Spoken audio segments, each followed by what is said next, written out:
Ladies and gentlemen, boys and girls, welcome inside Garage Door Sports, your no-holds-barred weekly discussion on everything in the sporting world.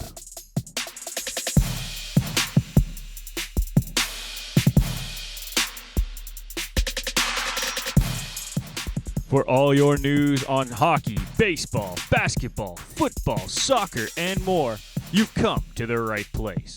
And now it's time for your hosts, Nick McVicker, Kyle Vardy, and Irfan Manji.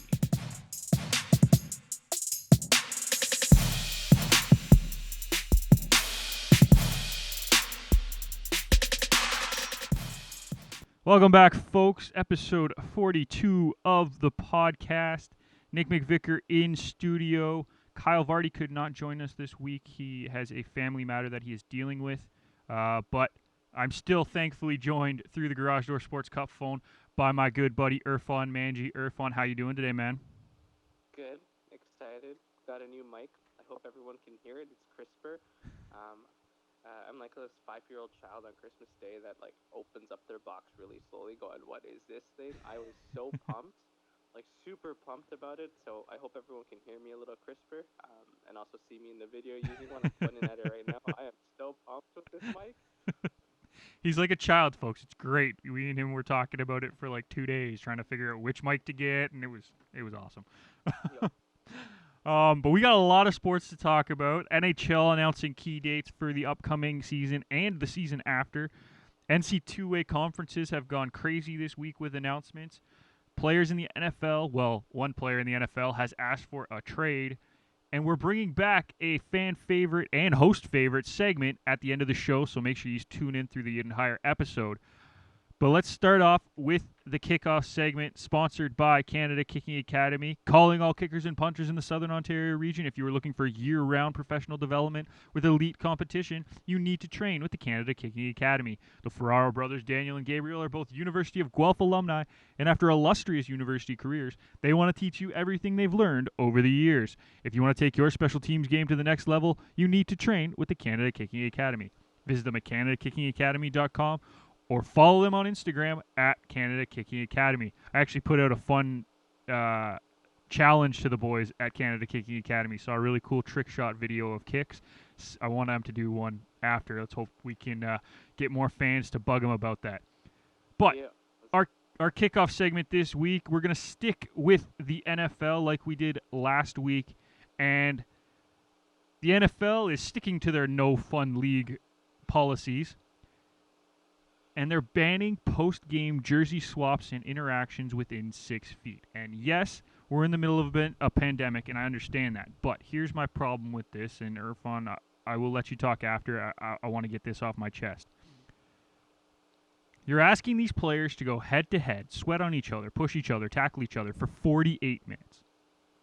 Especially the linemen who are like literally in each other's face every play.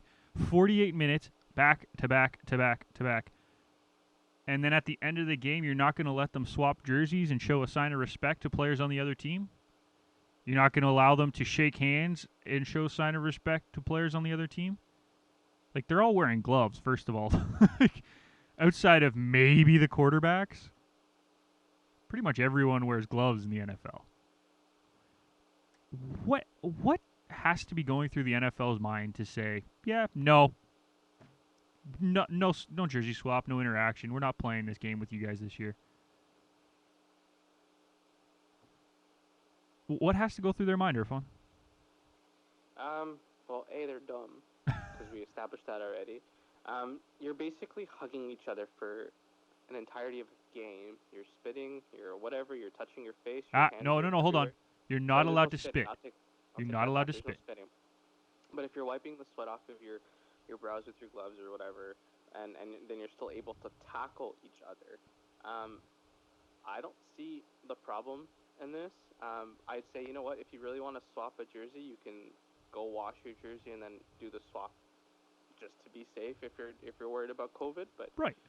Most of these players wear a shield. They wear some sort of protective. The only players I'd be worried about are the linebackers because they're all up in each other's face.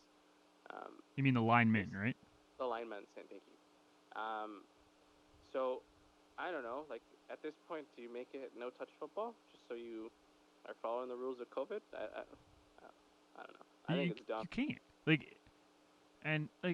I know we talked about this before, you and me off air, but think about, let's take away the skill position players, like the running backs and the wide receivers, and even the quarterbacks to some extent. Like, those linemen are literally face-to-face for 48 minutes. Right? Well, let's say 24, because half the time the offense is on, half the time the defense is on. So 24 minutes out of a game, you're face-to-face with the other lineman.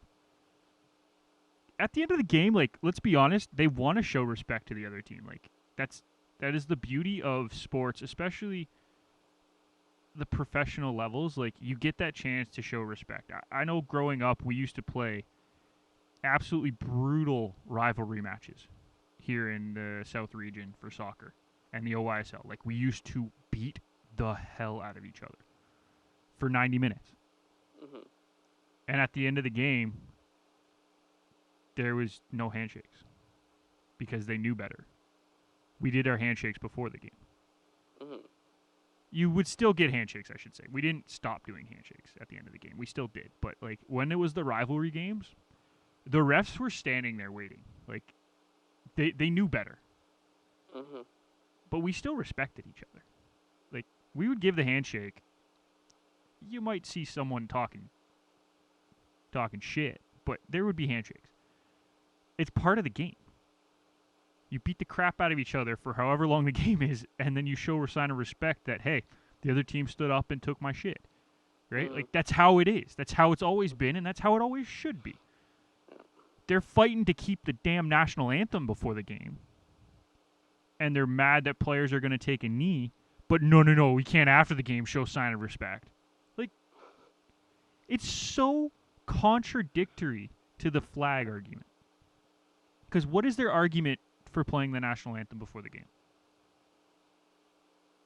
No, so you're asking me That's a legit question, yes. It is, yeah, and I think it's the whole thing about the flag. Like, I mean, players have said it's not about the flag. It's about equality and respect, but the NFL's always going to... Go ahead, sorry. No, I was just going to say, my question is actually, like, what is their argument to keep the national anthem in? Oh, they haven't really said anything except for it's the national anthem of the United States, right? Like, I haven't heard anything big. Right, but the reason that they're keeping it is because it shows a sign of respect to the country, right? And they're worried that people are going to kneel and disrespect the flag, which is a sign of respect to the country.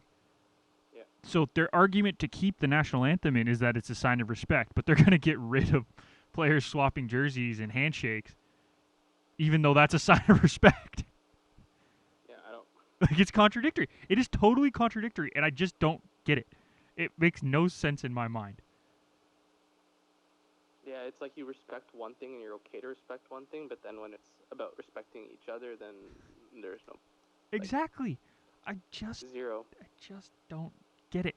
And it boggles my mind that people have this problem, and I'm like, it's jersey swaps and handshakes. Yeah. Like, I get... Yeah. Go ahead. No, go ahead. Oh, so the other thing that really caught me off guard was the tweet by Tom Pelissero, who was like, it's forbidden and prohibited. So they use like these massive words to like isolate the players, and they're like, why? What? Like, I just thought the use of words was a little different, but I guess they're like, they can just say, because of COVID, we recommend that you don't do this, maintain your distance. I know you mentioned something off air about face masks, so I'll let you take that over, but just if they're maintaining their social distancing and they're safe about it, I don't see an issue. Right. I mean, you're bringing sports back. So the reason you brought it back is because you think it's safe enough to play it. So then why can't you modify the normal in-game rituals and end-game rituals? Exactly. And you know what? Like, the NFL players all across the league have been vocal about this since it came out. And Richard Sherman is probably the best example, and I'm going to read his tweet. And he says, this is a perfect example of NFL thinking in a nutshell. Players can go engage in full contact game and do it safely. However, it is deemed unsafe for them to exchange jerseys after said game. Now, if they're really worried about players not having a face mask or whatever, there's a simple solution. And I already talked about it with you. I'm going to bring it up now. The simple solution is you have staff that can carry a box of unused face masks Or reusable face masks, right? Whatever you want to do, wash them. I don't care. Have a specific one per player, right? Doesn't matter to me. But let's be honest, the NFL is going to have the players have specific face masks with their NFL team logo on them. That guy who's in charge of the face mask at the end, near the end of the game, starts handing them out to whoever's on the bench, right? The 11 players on the field, as soon as that last whistle blows, he runs onto the field, hands them out.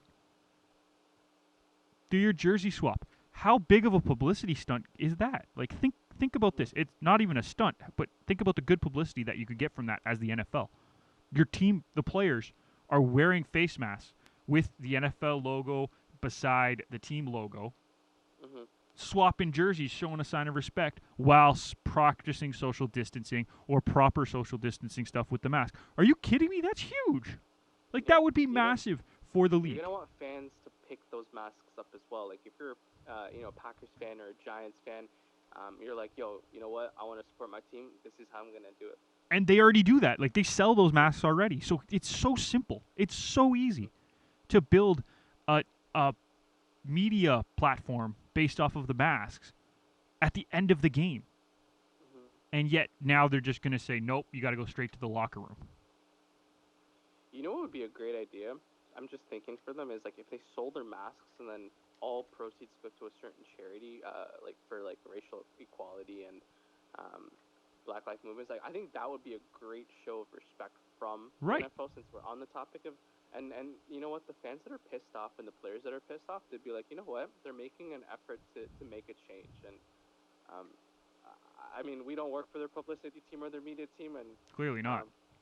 They're missing out because we're great with our ideas. That's what we're here for. But in reality, they can make back a lot of money that they're afraid of losing. It's added revenue. It's a sign of, following the rules as well. I don't know. I haven't seen anything from the NFL at that level. No, and I don't think we ever will. That's the problem. But that's kind of where it's at, and it's frustrating because there is such a simple solution to it, and they could just go with it, but of course they're not going to. So it is what it is. Anything else you want to say on this topic before we move on, my friend? I believe just to update on when training camp reporting is, I think it's for rookies and veterans is July 21st, and then full team is July 28th. So in the next couple of weeks. Yeah, we got 2 weeks we'll have people in training camp. For a lot of the leagues, yeah. All of the leagues at that point, everyone will be in training camp. That's crazy. That is. That's insane. We legitimately could have NBA, NHL playoffs, MLB regular season, NFL regular season, potentially the MLS playoffs, all happening at the same time. 3 months of silence and everything kind of abruptly starts. I'm going to be totally screwed. Too many things going on at the same time. But I digress. That'll do it for our kickoff segment, sponsored by Canada Kicking Academy. If you're looking for year-round professional development with elite competition, you need to train with the Canada Kicking Academy. Daniel and Gabe are both University of Guelph alumni, and after illustrious university careers, they want to teach you everything they've learned over the years. You can follow them at CanadaKickingAcademy.com and on Instagram at Canada Kicking Academy. So let's move on. And the NHL has announced the return to play, and CBA has been agreed upon by the NHL and the NHLPA. And with that, we got a slew of key dates coming up. So I'm going to start with 2 to start, okay? The first one, the play-in rounds are going to start July 31st, so 20 days from today. And the full playoffs, so remember the play-in round is that first round, like the Leafs-Columbus series and everything. The full playoffs are going to start August 9th, I believe, is the date that I see. Yeah, so August 1st you'll get the best of 5 starting, and then the round robin for like the top 4 teams will be the second, and then you're right, the 10th is that day off, and then they'll start playing. Yeah. I'm just looking at. Yep. So that's really cool. Like we're gonna have hockey in less than a month. Now, getting all the players into the two hub cities has to start. And that's a big thing, and that's going to take some time, and that needs to start like now. And if the league can't do that, there's a chance that these dates move back. Like there is a possibility that these dates change. Mhm. But it's good to see that it's happening, and they've also announced that there's going to be like 3 games a day in one of the hub cities, basically. So they're going to play 5 games per day, which is just insanity. I'm going to be watching hockey a lot. Yep. 6 games a day. Yeah, I'm going to be watching hockey with MLS. It's very odd. It's a very, very odd system. Yeah. We will get into a preview of those, by the way, because there's 8 play-in series and 2 round robins. So we got a lot of hockey to talk about in the coming days, or coming weeks, I should say. But let's keep it focused on these key dates and a couple more that kind of jumped out at me. The Stanley Cup Finals will start September 20th and end no later than October 2nd. Yeah.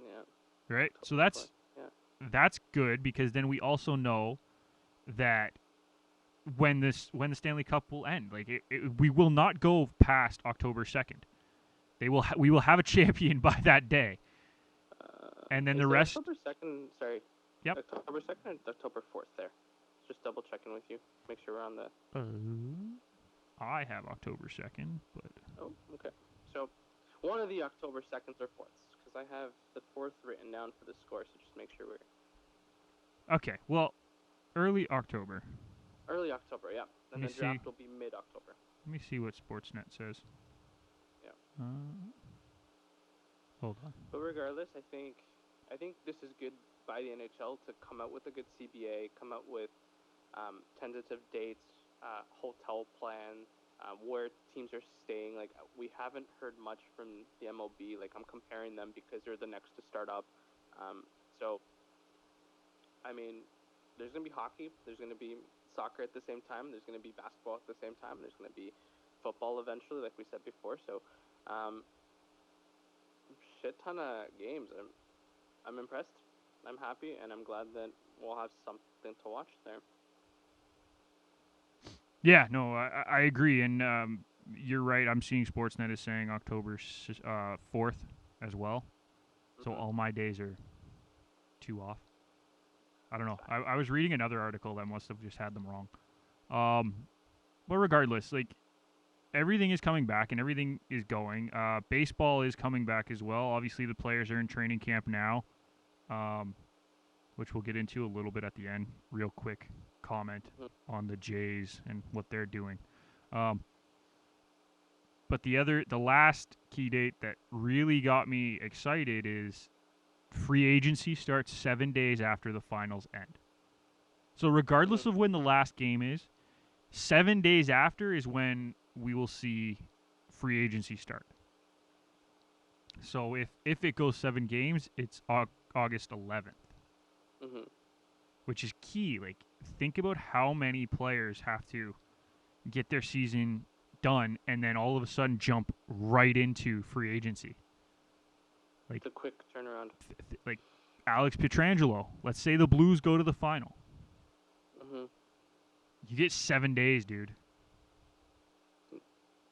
You get 7 days to figure out whether or not you want to stay with the Blues, who could be back-to-back champions, or test the free agent market. Yeah. That's huge. And there's also no more... Remember that week phone opening for free agents that they used to have, where the week before free agency started, players could be contacted by teams and discuss possible terms and stuff? Yeah, that's gone. That no longer exists. It will no longer exist moving forward. So that changes free agency massively. It goes back to the way it used to be, where the day free agency opens is the first time you can talk to a team. Yeah. So it's going to be chaos. Like, that is the best way to put it. Big signings will get a lot of movement. Like, I think it'll be fun. Yeah, but my question is the first day of free agency going to get a lot of signings though? That's the real question. Because players won't have had a chance to talk to a bunch of teams and figure out which one they want to go to. They're going to be inundated with multiple phone calls, multiple emails. Mm-hmm. Is that going to affect day one of free agency as much as we're used to? Like, remember, free agency used to be Canada Day fun, right? Like, that's when it normally happens, and that's when it's going to happen again in the future. Like, that's just how it is. This is a very odd year. Let's remember that.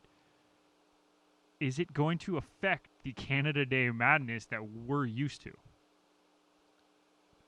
I think because we've had a 3-month layoff, like guys like Pietrangelo have spoken in depth with their agents, and I'm probably sure they've listed what they want to do, what they're looking for, and how they're looking for it. Of course. Yes, maybe day one won't be as booming, but day 2, 3, and 4 we'll probably see when it picks up, and I think that's when, you know, Pietrangelo's going to be like, this is what I'm looking for, this is what it is, and the agent's going to send that email on the first day, the minute they can, and be like, if you can comply to these terms, send us an offer. Right, and that's what I'm saying. I just don't think day one will get as many signings as we're used to.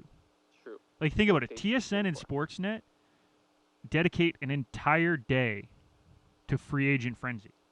Mm-hmm. They dedicate an entire day to trade deadline day, right? Like, that's how it is in Canada.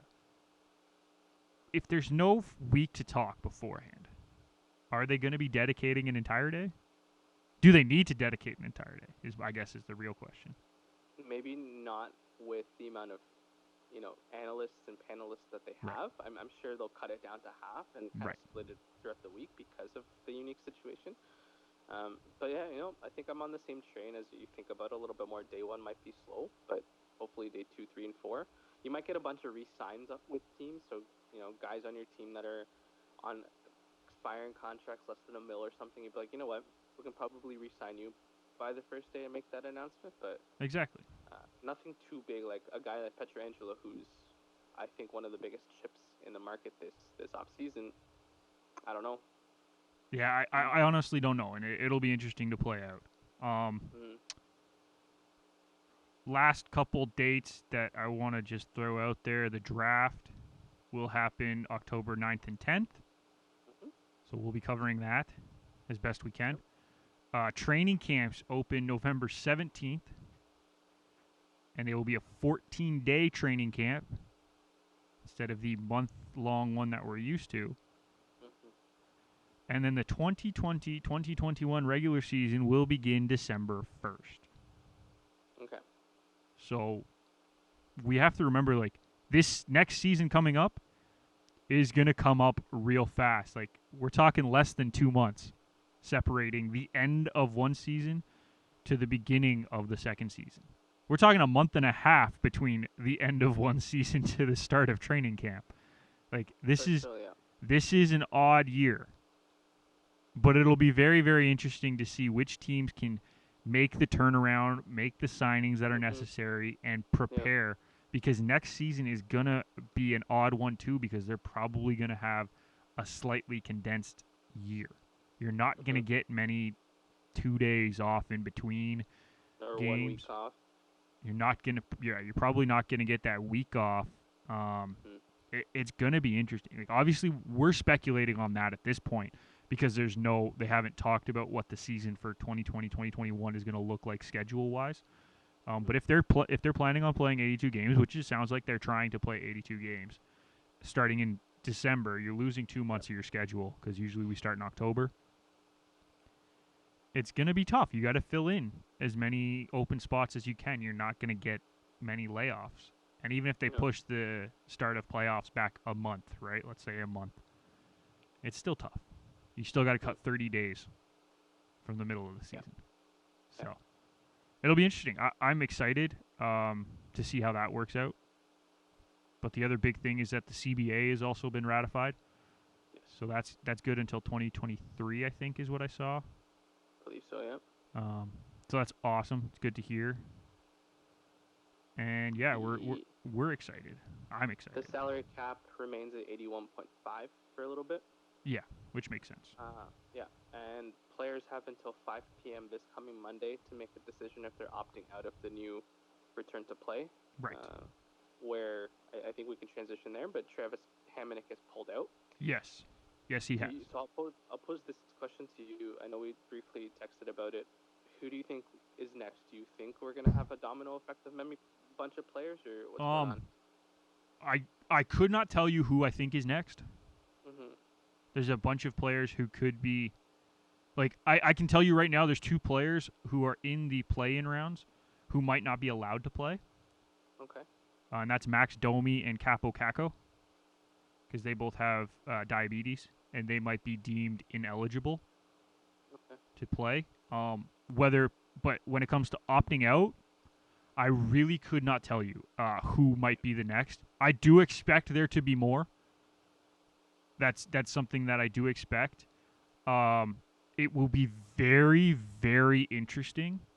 As big of a loss as like a star player is, I think the one if a goalie opts out, that changes the playoffs. It does. Like I'm gonna throw like a super out there one, just for sake of conversation. Like, what if Rask pulled out? I think the team believes in Yarrow enough for him. Fair enough. What if Vasilevsky pulls out?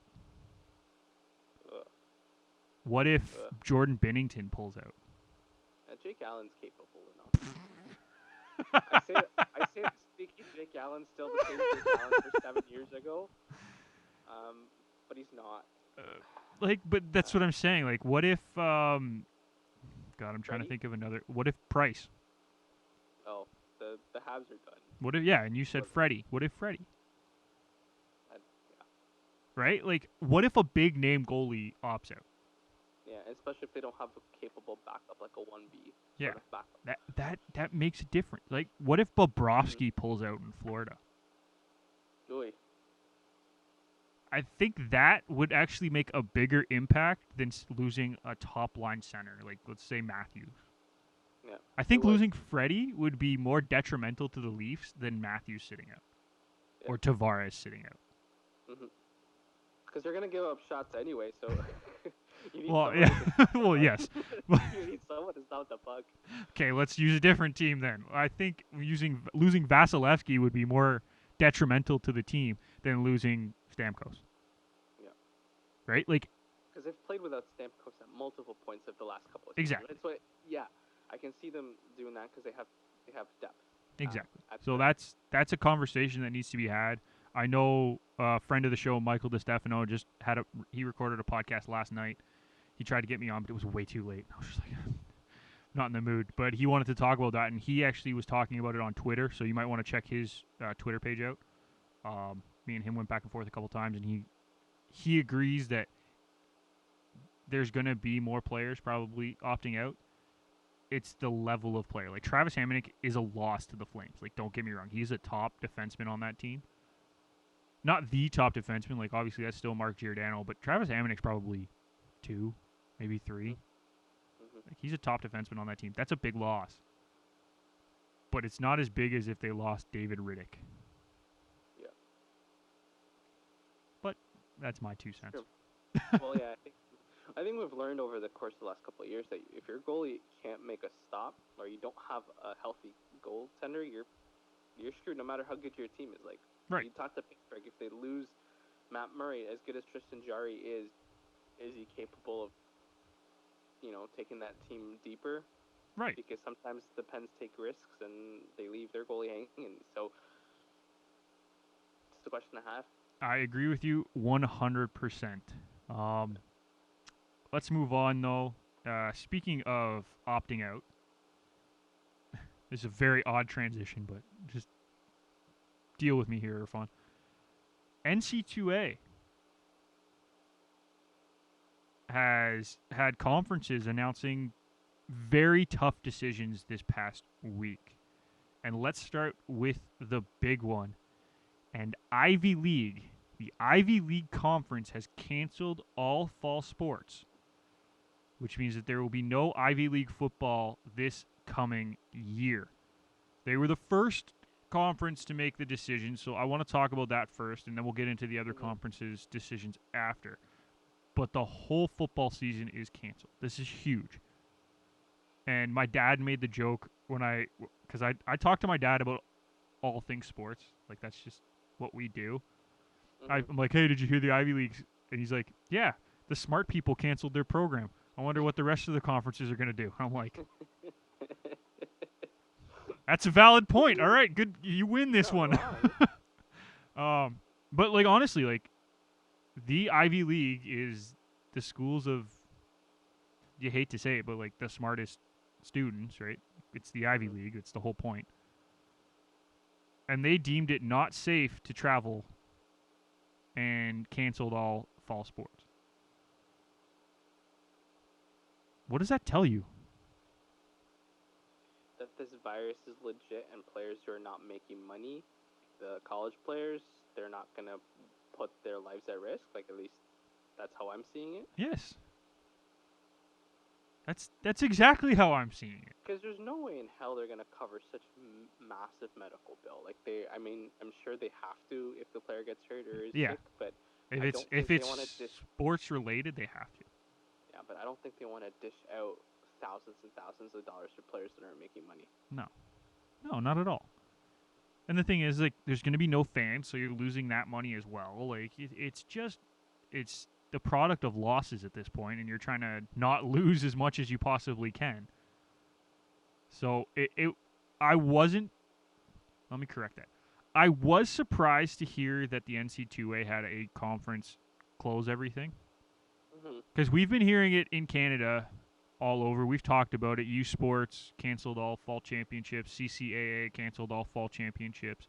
Yep. Most of the conferences have canceled fall sports, right? Like Canada West, OUA, and AUS all canceled fall sports.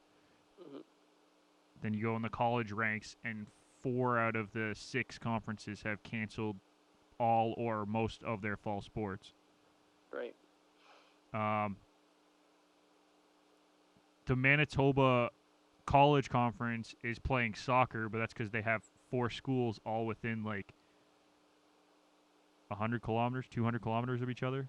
Like, they could realistically drive there and back.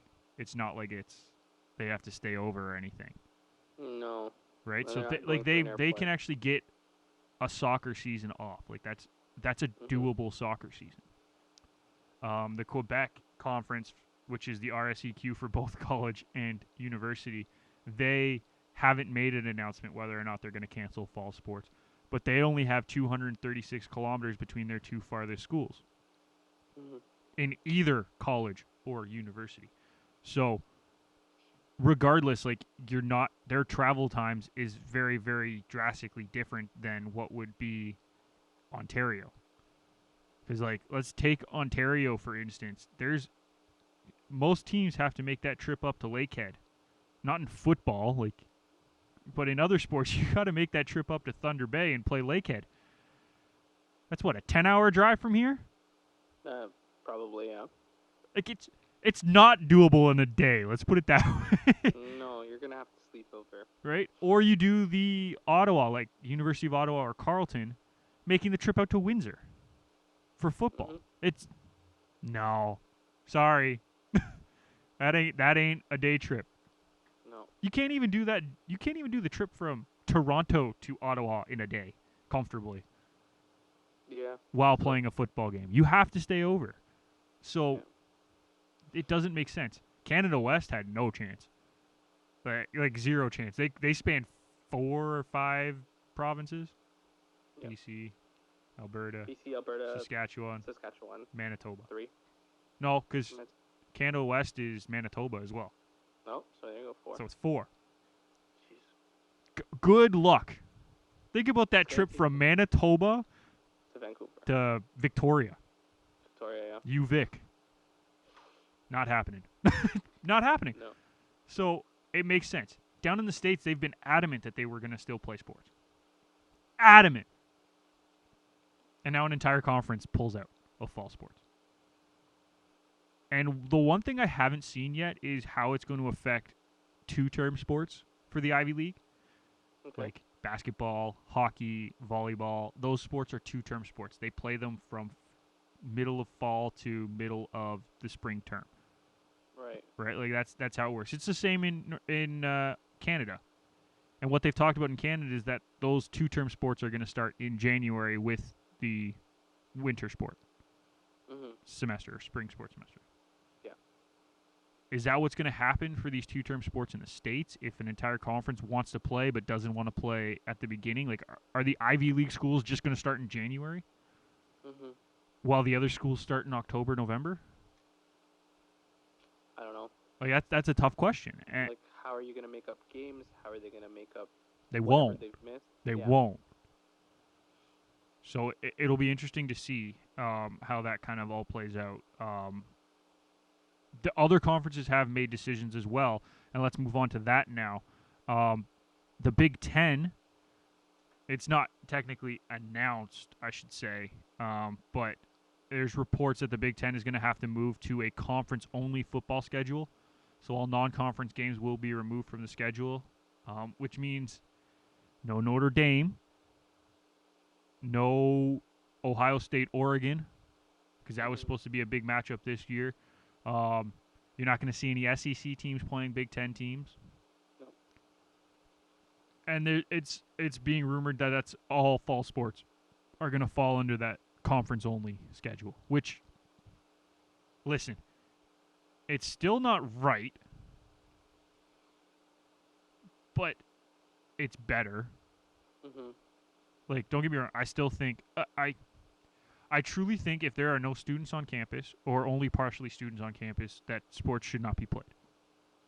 Because that's not really fair to ask these players to come on campus, especially if their program is all online. And it's not fair for them to have to come on campus and train. Well, they're exposed to whatever may be there. Right. The other conference that did make an announcement, I'm pretty sure, is the ACC, and they announced a conference-only football schedule. So that means Florida State, Clemson aren't going to be playing big SEC teams. So that Florida State-Florida rivalry, done for the year. Clemson does not get to play. I'm trying to think of who they have a rivalry with. I could not tell you. It's usually Auburn, but... Yeah, I guess, but they won't be playing them this year. But you'll still get big things like Duke, UNC. Like, there's still big matchups if you really want to look for them, but you're losing part of your schedule. Like, let's be honest, that's the key. And again, the ACC is still a pretty widespread conference. Like, you obviously have Florida State, and then you have teams in the Carolinas, Clemson. They're all over. It's still a lot of travel in my mind, and that means they're still going to be spending time in hotels, and that's where I have the issue. Like, it would make sense if you're bus to stadium to bus home. Yeah. But if you're going bus, stadium, hotel to stadium, back to wherever, you're moving around consistently. I don't know if they can guarantee any sort of safety, but you still can't guarantee any sort of safety from bus to stadium. You know what I mean? No, of course not. But it's one less place to limit, right? Exactly. I think eventually you'll start. Maybe they'll start and they'll be like, maybe this isn't safe anymore, and more teams will announce a push to the fall. To the winter. Sorry. Yeah. I think smart on the Ivy League. Smart on U Sports here in Canada to make that decision, as tough as it was. But you got to think about the safety of everyone included, not just the fact that you're bringing in whatever you're bringing in. Of course, and I agree with you 100%. I want to talk about one thing in the Canadian university sports. I think we're kind of done with the NCAA conversation. I want to talk about a very, we just praised the U Sports for canceling fall championships. I'm about to rip on U Sports, and I'm going to go on a mini rant here. Please just let me go. Go for it. U Sports made a decision and announced it this week that all 24-year-old football players who this would have been their last year, because there is an age cap in football and U Sports. You can't play when you're 25. So all 24-year-old players who would have been able to play their last year will not be allowed to play next year as an exemption. which is absolutely ridiculous. And you look across the Twitter sphere on people who are just floored by this decision. And it makes no sense. Listen, we are in the middle of a goddamn pandemic. There are exemptions being made across the world in regards to finances, in regards to eligibility, in regards to jobs. You guys canceled the season. You canceled the championships across 3 out of your 4 conferences. And even the 4th conference, there's a chance that they don't play. And you're not going to allow the players who spent 4 years in the program to get to their 5th and senior year an exemption in order to play after the pandemic. You're insane. And people are up in arms, and rightfully so, and they should be. You need to get your head screwed on straight, U Sports, and figure it out. It's not hard. These players worked 4 years in the programs, a lot of them. Some of them had to transfer from the States because they wanted to get a chance to play, which is great, by the way. And now you're not going to allow them to play in their senior year, the one that culminates everything, and for some of them might be their last chance to play competitive football. Because not all of them are getting drafted to the CFL. Not all of them are going to sign a deal. It's not going to happen. Some of these players are just university players and will go on to have great careers in whatever they studied in university for 4 or 5 years. Some of them might become great coaches. But this is their last year to play the sport that they love, the sport that they worked so hard for. And you're going to say, yeah, no, we're not going to make an exception. It's 1 year.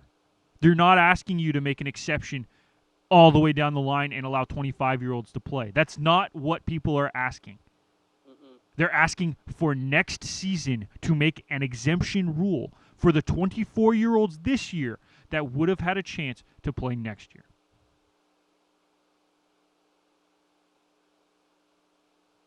There's my rant. Stupid. I mean, I don't know how to improve that rant because that was great. In what way can they not make any sort of adjustments for the coming season? I mean, like you said, the finance world, academics, jobs, like student jobs, career paths, like they've all made some sort of adjustment, but you're telling me... Forget just the student world. Think about the world in general. Everyone's made exceptions. Everyone's changed the rules. The workforce is now at home and thriving, by the way. Yes. Because they're not spending an hour in traffic both directions to get to and from work. They're not wasting time. They're working from home and being as productive, if not more productive, because they're more damn comfortable at home. Right? That's an exception that's been made because of the pandemic. Like, it's not just student force. And now you're going to eliminate this senior year for these players. Like, it's absolutely mind-bogglingly stupid. Yep. And I'm sorry I got super heated there. No, and you know what though? I think it's a good conversation to have, because I mean, if you're like, what, we're 24, 25, the both of us here, 25. I'm 25, yeah. Yeah, but we lose the fact that, you know, for the first year and a half of our university career, when we're playing sports, hypothetically, you're on the bench, you're not playing much. And yeah, unless you're an exceptional athlete, like. Right. And then when you get to your senior year, you're a regular. This is your time to shine. This is what you've worked for those first 3 to 4 years of your exactly. Like I like you want to give away each of these players as a nice swan song to be like, I might not be an athlete going forward, past this, because I have a job in, let's say, the tech industry, because that's what my degree was in.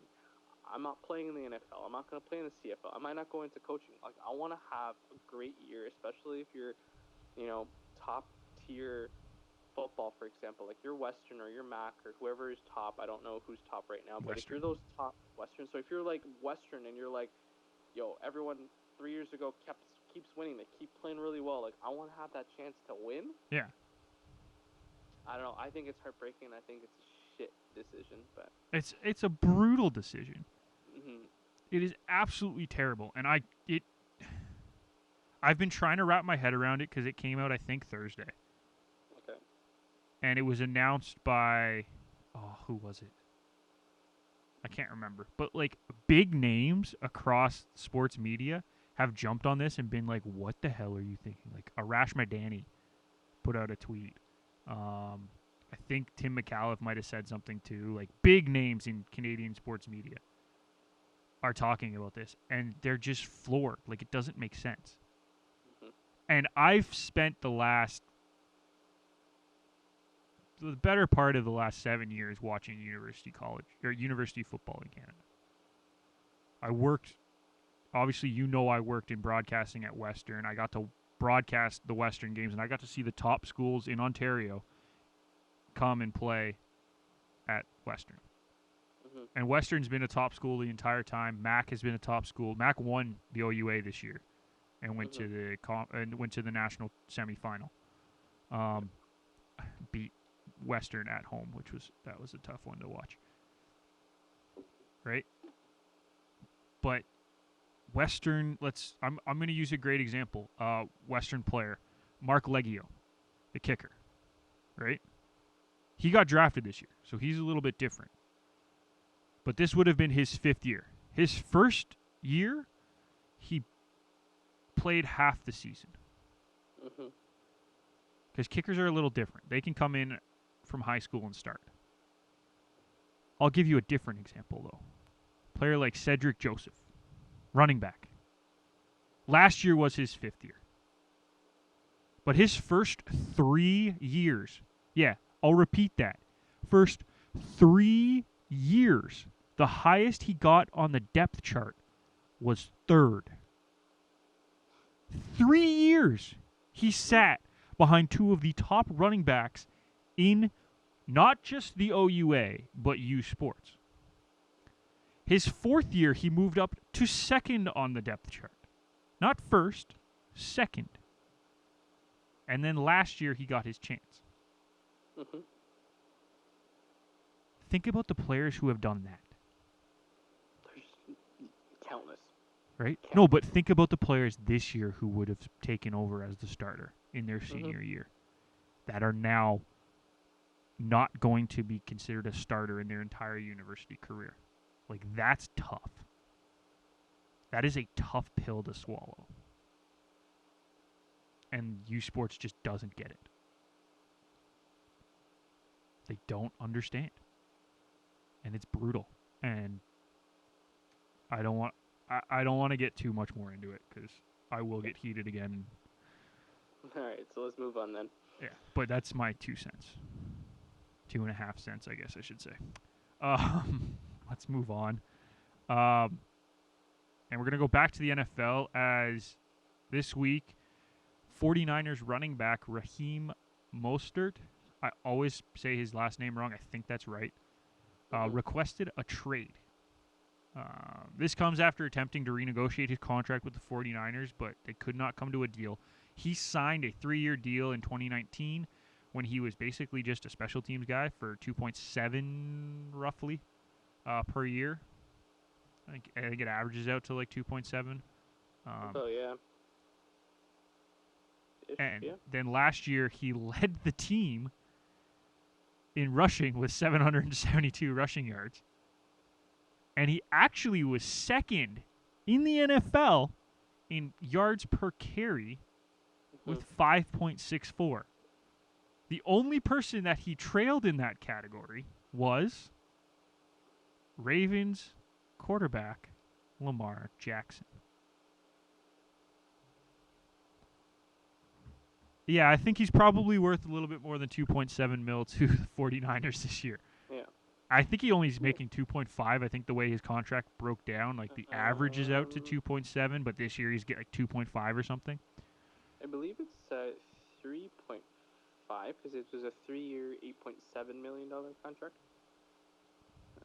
3.15 is what it's saying. It's a weird breakdown. Yeah.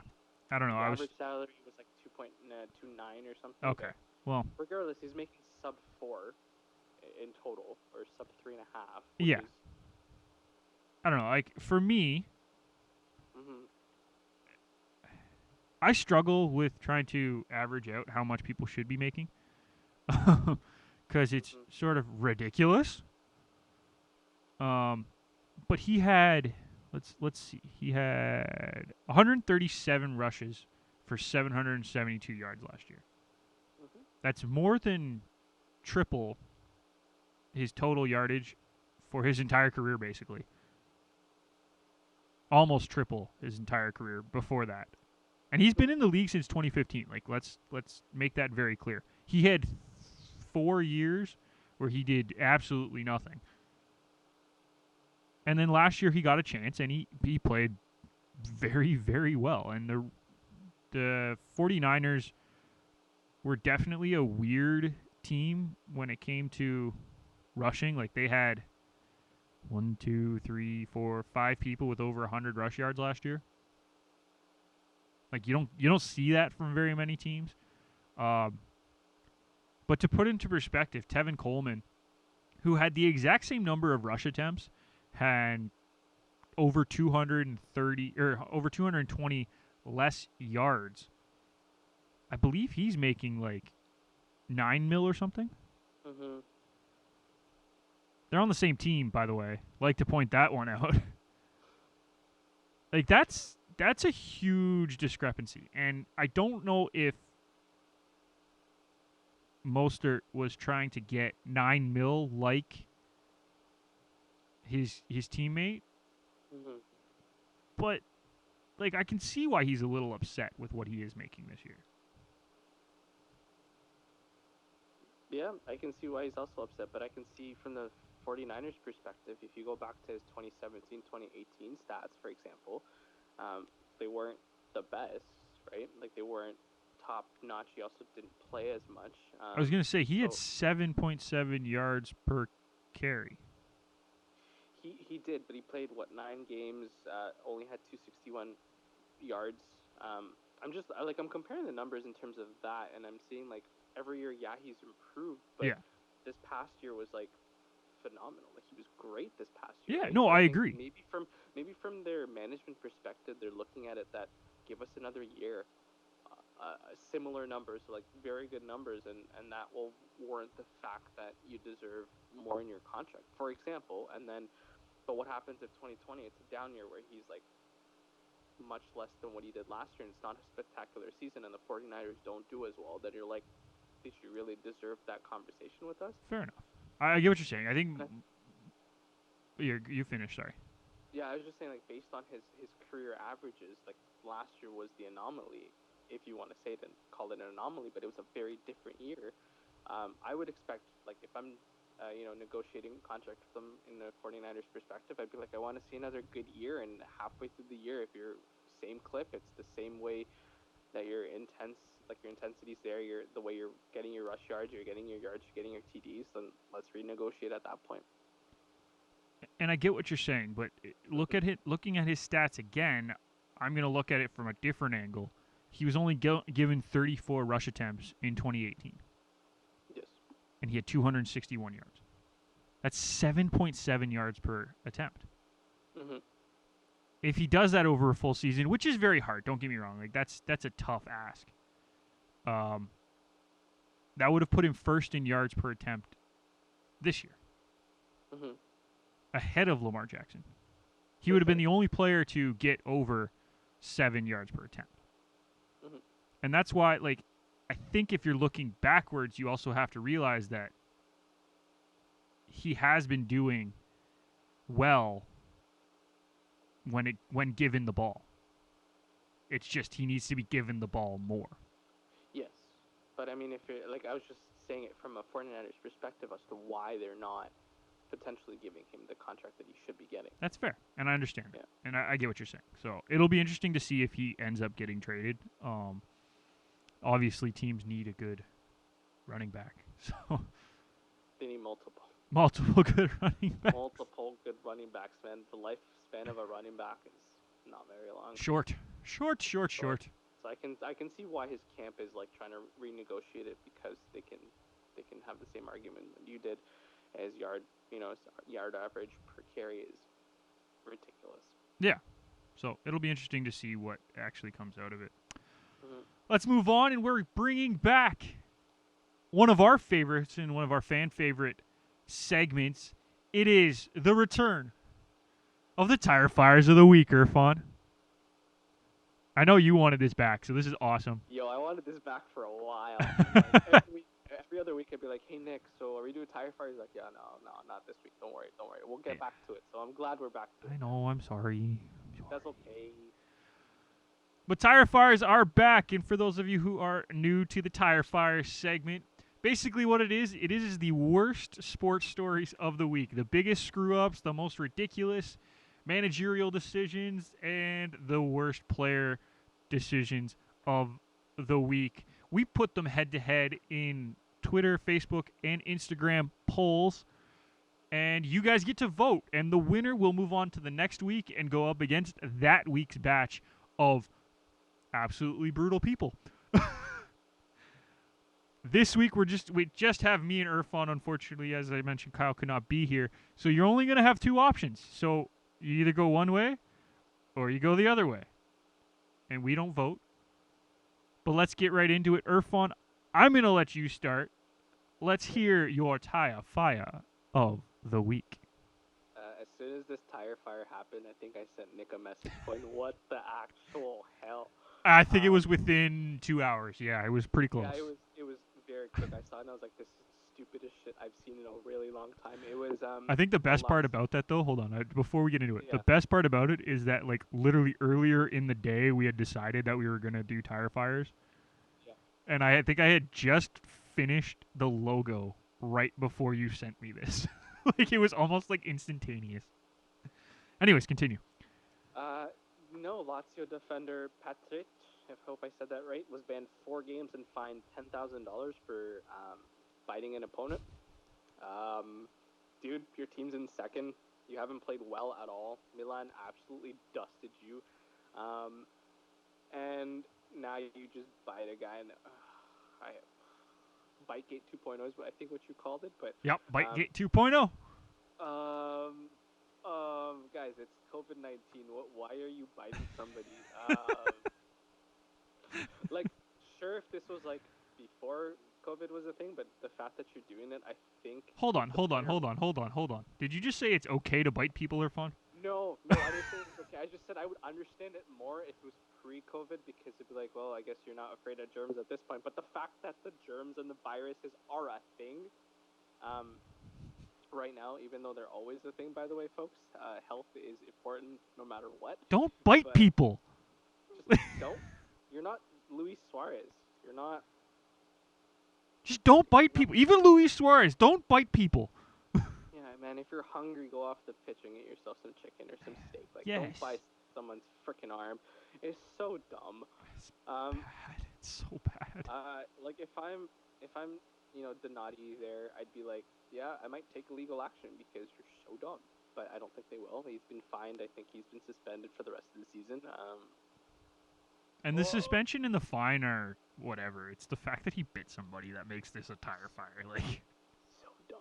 So bad. Like, what's your decision? Like, what are you thinking in that mindset? Like, I'm pissed. Let me go yell at, like, bite someone? No, just go. Well, the best part is like it was sort of like out of the blue. Like, there were 2 players on. What was it? Lecce. Was it Lecce? No, Lecce Yeah, is the team that Donati plays for. No, he plays. Or for sorry, Lazio. he's Lazio. So yeah, there was 2 Lecce players just kind of standing there. It looked like they were getting ready for like a free kick or a corner kick or something. They're having a discussion, right? And then he just walks by. And he walks up, and the one guy just puts his arm up, like not even at Patrick or the other player, and right. he's just like, "Huh, what? Like, what are you doing?" Like, this isn't some sort of love tap thing that you do when no one's looking. This is like. No, if you want to be smart, you step on their arch. Wait, did I say that? No. You Me? didn't say that. No. If you have a problem, just. You step on the tackle guy's the guy. arch. I don't care. Like, so I played high enough level soccer to know there are many ways to get back at somebody. Many ways that won't get you in trouble, or might get you a yellow card, at the most. But it won't get you suspended for 4 damn games. No.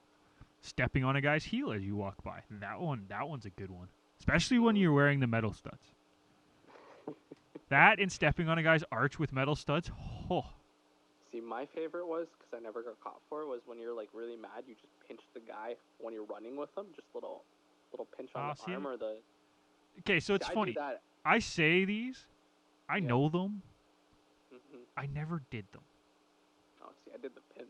I was the cleanest player, and I still am to this day. Like, I went 2 years playing OYSL soccer without having a foul called against me as a defender. I knew how to tackle. I knew how to avoid getting cards. I never got a card in my entire career. Never once. Attaboy. As a defender is very, very difficult to do. It is. Oh, I agree. I've had one, and it's for that incident. I got caught.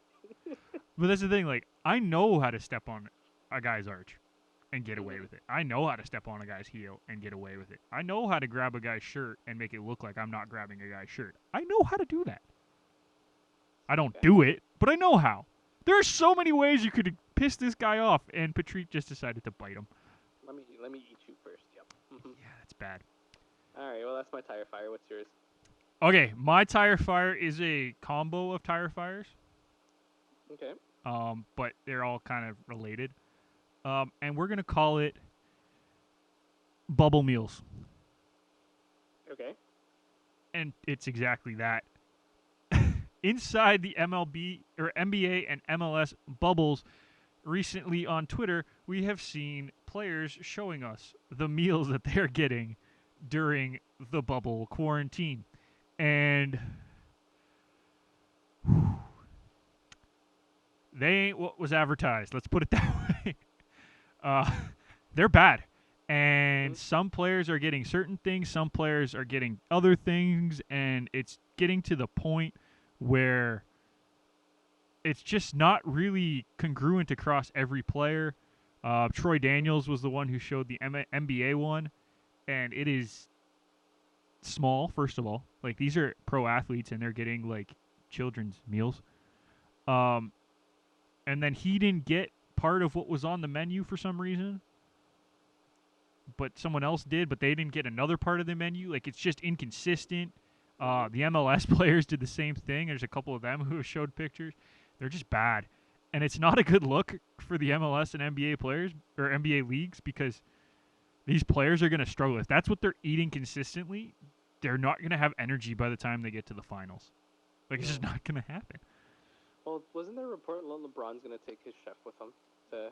There was jokes, I believe. I don't know if it's official or anything, but yeah, like I could not see LeBron eating that for, what is it, like 3 months? No. Right? Because how long are their playoffs going to go? It's about 3 months, right? Roughly, yeah. With the way the season's made. There's no way. If he gets to the final, there's no way he's been eating that for 3 months. Like, it's brutal. It's bad. And I hope the NHL can figure out a better way to do it. It looks like the MLB's figured it out. Like, I haven't seen any players complaining about the food in their bubbles for training camp. Like, the Jays, no one's complained about that. But it's interesting. Like, I just don't get it. They're grown athletes. I think they should get fed like grown athletes. Well, at least get fed what we get fed, like crap. Yep. Like, I had a great meal yesterday. I had fish and chips. It was awesome. I didn't have enough. I should have ordered 2 instead of 1, but I eat a lot. These guys. Yeah, imagine these athletes. Like, these guys burn calories. Like, that is just unacceptable. And that's why it is my tire fire of the week. I think those are good. So we will put these up on Twitter, Instagram, Facebook with the poll. Make sure you vote as much as possible. Unfortunately, I think the Instagram poll is only like 24 hours. So there's only so much we can do with that. But we'll put a poll up on Facebook. We'll put a poll up on Instagram. Make sure you vote. Or not on Instagram, on Twitter. God. There's too many social media platforms. But vote on one of them. Vote on all of them. Why not? I'll let you start with your last thought of the week, Irfan. Hockey's back in a couple of weeks. I'm super pumped. Good. I like it. Mm-hmm. Mine's going to be a little bit longer, but not much. Yesterday it was announced that Vladdy is going to move from third base to first base for the Jays, and he'll split his time as a DH in first base, which I think is, first of all, it was inevitable. It was going to happen at some point. A lot of us thought it might happen 2021 or 2022. Turns out it's happening in 2020.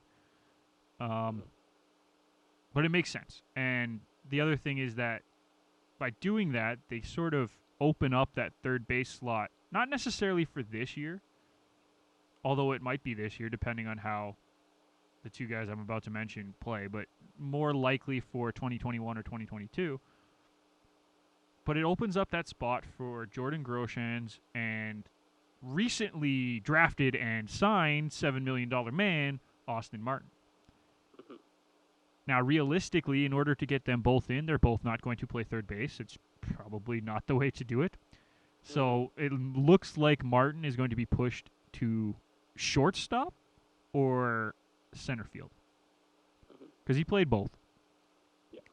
The fact that he has that flexibility is huge. Makes a world of difference. But that's what could happen. And Jordan Groshans has shown well in the first two inter-squad games. Or if you can call them that. They're modified inter-squad games, I guess I should say. If he's ready to go, there's a chance he plays this year at third base. Yep. I don't think it happens because they have Travis Shaw, who's a very serviceable third baseman in the MLB and can hit like bombs. And if he's playing half his games in Toronto, you want a bomb hitter. But Groshans is a good player, and I know he's never played above high A. I don't think he's ever actually played in high A. I think the highest he's played is with the Vancouver Canadians. But if he shows better than anybody else and he's on the bench even, that's a win for this organization right there. Yeah. And to put it into perspective, there's a chance that next year the lineup could look like this. And just hear me out. It might be next year, it might be the year after, but hear me out before you say anything because I think this is pretty incredible. Catcher is Danny Jansen. He's cemented himself moving forward, and that's great. First base looks to be Vlad and Rowdy, and the other one will be the DH most likely. Okay? Second base, there's a chance that they move Bichette over to second, and there's a reason for that, and I'm going to get to that. Shortstop, we have one of the top shortstop prospects in Orelvis Martinez. So he'll probably slot in there. Maybe that's more realistically in 2022. But there's a chance he could be ready for next year. Groshans starts at third. And then in the outfield, you have a combination, and I don't know which position necessarily for the two corner guys because they can sort of rotate. But you have Lourdes Gurriel Jr., Austin Martin, and Kevin Biggio. That is a very dangerous lineup. And also a very fast lineup, which is something the Jays haven't had in years.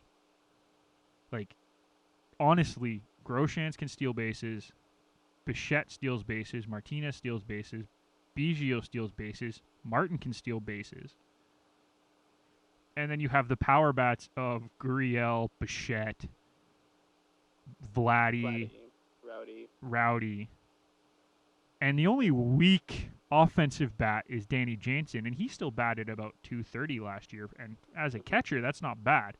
But he is such a good catcher that you kind of just let it go. Like, that's a good roster. Then you throw in the pitching of Hyun-Jin Ryu, Nate Pearson, Sean Reed Foley, Simeon Woods Richardson, Alex Manoah, Anthony Kay. Like, I could go on. There's probably three more that I could see possibly making the show. Like, hey, guys, give it a year or two, and these Jays are going to be dangerous. I think they're making the right decision moving Vladdy to first. Get a Again, more athletic third baseman. I just think it was a little bit earlier than most people expected. I think he came into camp and they made that decision going, I think we need someone more athletic at third. And Well, he was ranked That's last actually moving among up. third basemen defensively last year in the AL. Mm. That's not a good sign. No, and I think when you have Josh Donaldson as your former third baseman, you kind of expect a little bit more coming out of the corner there. And the reason Donaldson was moved was because Vladdy wanted to come in, right? Like, that's sort of the whole reason that Donaldson had to move. Mm-hmm. So it kind of looks bad. But the fact that we also have Groshans and Martin and Martinez, who could all play third base technically if we needed them to, like, it's not the end of the world. No. It'll be interesting to see how this team plays in a 60-game season. No. That 60-game season can be great for a lot of very subpar teams if they get hot. Right. You get 60 games. Mm-hmm. 60 games is not long in the MLB world. So that's my final thought. It was a long one. I'm sorry. That's fine. Make sure you follow us on Twitter at Garage Door Sport. Follow us on Instagram at Garage Door Sports. You can check us out on Facebook. We are now on LinkedIn as well, if you want to follow us there. This week we released our newest show, 20 Minutes on Ice. Make sure you check out our website for up-to-date stuff on 20 Minutes on Ice. First episode is posted with the video as well, if you'd rather watch me and Ryan do that one, other than hear it. Keep following our page and our website as we try to bring you up-to-date info all across the sports world. For Irfan Manji, I am Nick McVicker, and we will see you next time.